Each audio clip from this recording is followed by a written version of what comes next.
Firms can grow by simply expanding their internal operations. They can also build more factories, build more shops, and yeah, those are all internal expansion. But another interesting way that firms can grow is through merger. That is when they take over, in the case of a hostile takeover, they take over another firm, or they peacefully merge, or they simply buy over another firm in the stock market. So why do they do that? Well, they want to diversify their products. A good example of a highly diversified company is Virgin. Its interests include planes, trains, cars, finance, music, mobile phones, holidays, wine, cinema, radio, cosmetics, publishing, and even space travel, as Richard Branson just came down from space. If the current market is saturated, stagnant, or in decline, diversification might be the only avenue open to businesses if they still want to maintain a high growth performance. In other words, it is not just the level of profits that may be limited in the current market, but also the growth of sales. Diversification also has the advantage of spreading risk. So long as the business produces a single product in a single market, it is vulnerable to changes in that particular market's conditions.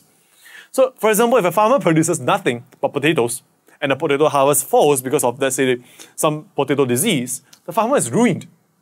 If, however, the farmer produces a wide range of vegetable products and even diversifies into livestock, then he or she is much less subject to the forces of nature and the unpredictability of the market. They can also gain larger scale, have more economies of scale. They can share factories, share shipping routes, and so on. They can share monopoly power. I have monopoly in this, you have monopoly in that. Let's bunch together and be monopolies and, own everyone else. Pretty much so. And they can rip consumers off a lot.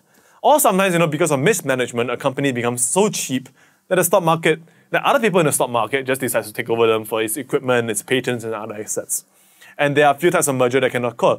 First, it's a horizontal merger, when the firm in the same industry, in the same stage of production, merges. For example, two car manufacturers.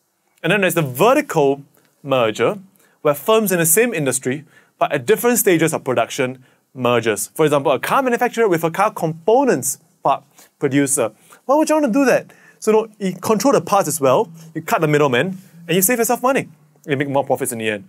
And also there's a conglomerate merger when two firms in different industries merge. For example, when Siemens acquired some companies to go into water technology, well, that's a conglomerate merger driven by diversification.